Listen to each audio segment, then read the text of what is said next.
Здравствуйте, друзья! Я нахожусь недалеко от города Загдиди, где я оказался по пути в Местию, чтобы посмотреть на Сванские башни. Страна тысячи башен, где земля встречается с небом. Горный край с потрясающей природой. Все это прекрасная Сванетия, раскинувшаяся в Грузии на высоте 5000 метров над уровнем моря. Малонаселенная Сванетия находится в труднодоступной горной части Грузии и, будучи окруженная со всех сторон горами, сохранила свою первозданную красоту, нетронутую цивилизацией.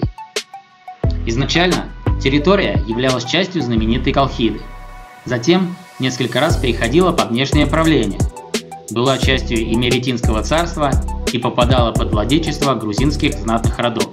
Однако сейчас горные территории переживают возрождение, уверенно смотря в будущее и одновременно сохраняя традиции и обычаи прошлого.